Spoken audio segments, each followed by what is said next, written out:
Já na leitura de hoje, do quinto dia, nós temos o capítulo 15, né? A gente falou aí no capítulo 14 dessa batalha entre os reis. É um nome meio feio, né? Que a leitura não ficou até tão boa dos nomes dos reis. Mas não são nomes populares, não são nomes comuns. Mas terminou-se a batalha, a gente parou no quesito de na questão de Abão ter tomado de volta Ló, né? Ter vencido a batalha e ter tirado Ló lá da mão daqueles reis, né? Então, capítulo 15, Deus anima a Abão e promete-lhe um filho. Depois dessas coisas, veio a palavra do Senhor a Abão em visão, dizendo: Não temas, Abão, eu sou o teu escudo, o teu grandíssimo galardão. Então disse Abão: Senhor Jeová, que hás de dar, pois ando sem filhos, e o mordomo da minha casa é o Damasceno Eliezer. Ou seja, Deus estava dizendo, olha, em visão, dizendo a Abão, né, que ele não temesse, que o teu galardão, o teu galardão é grande. Aí vê só, aí Abraão diz assim para Deus, tá, tudo bem, tu vai me abençoar, deixa eu agitar aqui a câmera, o Senhor vai me abençoar, vai me dar muita coisa, eu vou ser grande e tal, o Senhor falou que o meu nome vai ser grande, mas o que adianta eu ter essas coisas todas se eu não tenho um filho, se eu não tenho um herdeiro? Eu não tenho nenhum descendente. O que eu tiver, eu vou ter que dar ao meu mordomo Eliezer. Então esse foi o questionamento de Abraão a Deus, né? Disse mais Abraão: Eis que me não tens dado semente. Eis que o Senhor não me deu semente. E eis que um nascido na casa será o meu herdeiro. Ou seja, o Senhor não me deu semente. E o herdeiro da minha casa é um que nem foi nascido, foi um que nasceu aqui. Não é nem nosso sangue. É um servo nosso aqui. E eis que veio a palavra do Senhor a ele, dizendo: Este não será o seu herdeiro, mas aquele que te será gerado, esse será o teu herdeiro. Então veja, Deus está confirmando, não é teu servo que vai ser o teu herdeiro, vai ser o teu filho. Então levou Abraão para fora e disse: Olha, agora para os céus e conta as estrelas, se podes contar. E disse-lhe: Assim será a tua semente. Então, tinha dito que a semente dele seria numerosa como o pó da terra, depois como as estrelas do céu. Então, através desse versículo, estava confirmando que realmente a semente de Abraão seria numerosa e poderosa. Agora, isso na cabeça de um ser humano que está velho, que tem uma esposa que é estéril, é difícil, mas é pela fé mesmo. E creu ele no Senhor e foi-lhe imputado isso por justiça. Então veja, Abraão nesse quadro de dificuldade, de que todos poderiam dizer que não, isso é impossível. Abraão tomou, isso foi-lhe imputado, ou seja, isso ele tomou para si isso. Ele acreditou, ele creu nisso, ele creu em Deus, ele creu que aquilo ali era genuíno, que era verdadeiro, que aquilo era para ele. Então, mostra a fé de Abraão, mostra porque ele é chamado de pai da fé, porque realmente ele teve fé e a situação dele não era fácil, era a situação ao ponto do impossível. E às vezes a gente está na situação pessoal, particular, financeira, a situação nossa é difícil, é complicada, mas são situações que nós, como seres humanos, conseguimos resolver. Porque Deus vai agir no quadro do impossível, né? Se a gente não tem fé em resolver as questões pequenas, pedindo a Deus capacidade para que nós consigamos resolver essa situação, capacidade, paciência,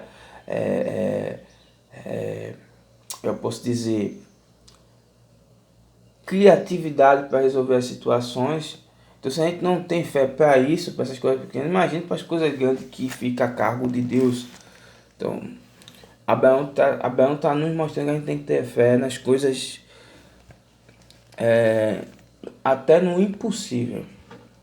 Disse-lhe mais: Eu sou o Senhor, que te tirei de Ur dos Caldeus para dar-te a ti esta terra para herdares. Então, a jornada de Abrão começa em Ur. Deus fala com ele em Harã. E ele falando aqui que Deus falando, né, que essa terra que você está é a terra que você e seus filhos vão herdar. E disse-lhe ele: Senhor Jeová, como saberei que hei de herdá-la? Como é que eu vou saber que eu vou herdar? Que já tem gente morando aqui. E disse-lhe: Toma-me uma bezerra de 3 anos, e uma cabra de 3 anos, e um carneiro de 3 anos, e uma rola e um pombinho. E trouxe-lhe todos estes, e partiu-os pelo meio, e pôs cada parte deles em frente da outra, mas as aves não partiram. Então ele trouxe aí 3 bezerros, 3 cabras, 3 carneiros e duas aves. Naquele período, né, se fazia o sacrifício de animais, porque não se havia a figura de Jesus Cristo. Jesus ainda viria, Jesus viria como um cordeiro que derramaria o seu sangue, para que todos não necessitassem mais desse sacrifício, porque vai ser um cordeiro perfeito, sem mácula, que vai nos purificar de todo o pecado, nos livrar do laço do pecado.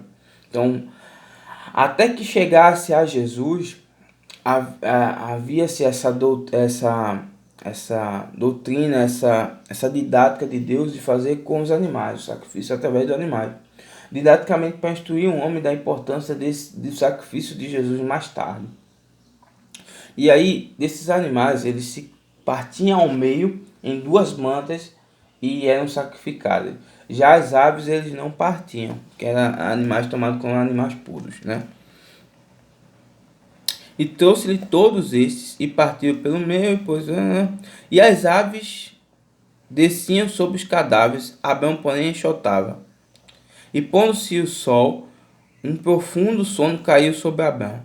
E eis que grande espanto e grande escuridão caíram sobre ele. Ou seja, enquanto ele fazia esse sacrifício, né, de cortar esses animais e colocar lá no altar para prestar um culto a Deus, vinham as aves do céu, os urubus, sei lá, querendo comer aquele sacrifício ali. Ele estava enxotando, né, empurrando. Mas aí, em dado momento, ao pôr do sol, ele pegou um sono, né? Então disse a Abrão: Saibas de certo que peregrina será a tua semente em terra que não é sua, e servos-lo-á, e afligi-la-ão 400 anos.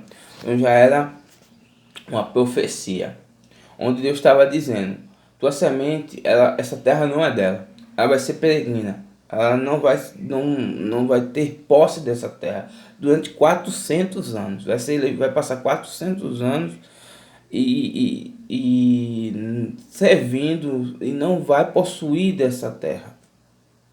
Mas também eu julgarei a gente a qual servirão, ou seja, eu vou julgar esse povo que vão tomar ele como servos, e depois sairão com grande fazenda. Ou seja, Deus fazendo a promessa a Abrão, onde ele nem tinha filho, dizendo que a semente dele, que vai ser numerosa, vai ser grande, ela vai entrar nessa terra, não vai ganhar essa terra de mão beijada. Eles vão ser servos, eles vão trabalhar durante 400 anos como escravos desses povos. Mas ao final, término desse período, Deus vai julgar esses povos e vai fazer com que os filhos de Abraão saiam dessa terra com riqueza, com fazendas, com posses. Eles não vão sair de mãos abanando. Então Deus estava trazendo aqui a profecia do povo de Israel, que estava cativo no Egito, né? Cativeiro ali do Egito, tal. Então Deus estava trazendo aí já a visão a Abrão de que eles iam sim herdar, mas não no tempo contado por um homem, é um tempo de vida de Abrão, não. iria ser no decurso da história, iria ser mais tarde.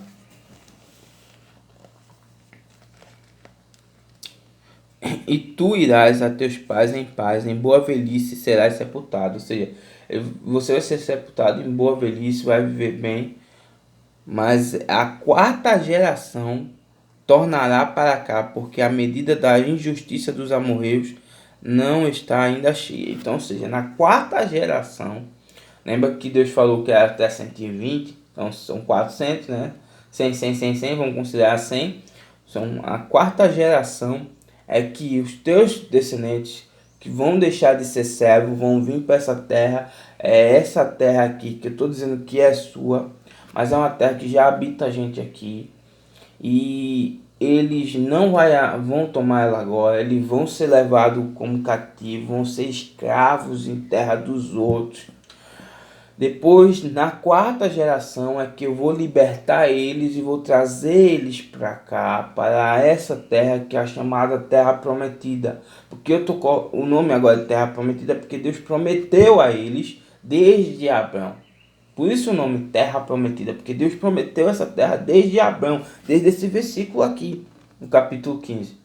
Então, prometeu a Deus desde Abraão, chegou no tempo de Moisés, foi que Moisés tirou, a gente vai sair dessa terra, que a gente é escravo, e vai voltar para a terra prometida a Abraão, que é a nossa terra, que nós somos descendentes dele, nós somos israelitas. Deus faz um pacto com Abraão. Deus tinha feito um pacto com Noé. Veja como esses personagens são, como é que eu posso dizer, são sortudos, né? Deus chega ao ponto de conversar com Deus, de receber a bênção de Deus, e ainda Deus faz um pacto com ele. Além de deles ter que acreditar em Deus por ser Deus, Deus quer, como Deus conhecedor de que é ser humano, pode esquecer da promessa. Deus faz um pacto para confirmar o que Deus disse, né? E sucedeu que, posto o sol, pôr do sol, houve escuridão, e eis que um forno de fumaça e uma tocha de fogo que passou por aquelas metades. Ou seja, ao pôr do sol, Deus mostrou isso para Abraão, a promessa dele. E aí, à noite, ao pôr do sol, veio umas colunas de fogo, uma fumaça, que passou no meio destes animais que ele havia cortado de 3 em 3, de 3 em 3, havia 18 partes de animais ali, que eram 9 animais cortados em metade. Passou fogo entre esses animais aí, consumindo, né? Naquele mesmo dia fez o Senhor um concerto entre Abraão, dizendo: a tua semente tem andado essa terra, desde o rio do Egito até o grande Eufrates. E o Queneu, o Quenezeu, o Cadinomeu, o Eteu, o Ferezeu, o Refaim, Amorreu, o Cananeu, o Gergazeu e o Zebuseu. Ou seja, Deus estava dizendo que o meu acordo agora é esse altar. Você fez esse altar aqui, ele jogou fogo ali, consumiu aqueles animais. Deus estava fazendo ali nesse ato aí um acordo com Abraão, onde veja que o acordo que Deus estava fazendo com Abraão, ele estava trazendo aí uma promessa para a descendência de Abraão, e era uma promessa que não estaria ao alcance de Abraão, porque Abraão ficaria velho e iria morrer, né? Ele já estava velho, iria envelhecer ainda mais, iria morrer, não ia alcançar essa bênção não. Então tem bênçãos que não estão ao nosso alcance, são bênçãos que virão para outros, através de nós. Vai ter bênçãos para você que você não vai alcançar, vai ser seus filhos, vão ser aqueles que estão ao seu redor. Tem bênçãos, por exemplo, rasteiramente falando, às vezes a gente está numa igreja, trabalha naquela igreja, constrói e tal, trabalha ativamente, e acaba que a situação, a história, o plano de Deus é diferente. Você não chega a concluir, como foi o templo, né? Não chega a concluir aquele término daquele projeto, daquele ministério. Deus já manda você para outro, Deus te toma para. Então você acaba não usufruindo desse projeto, mas mesmo assim, alguma bênção vai partir de você e você vai receber alguma bênção. Você também não vai ficar sem receber nada, não. Afinal de contas, Abraão recebeu uma bênção. Abraão recebeu o filho que ele tanto queria. Então ele usufruiu isso nessa bênção. Essa bênção se iniciou por ele. Ele recebeu uma parte dessa bênção.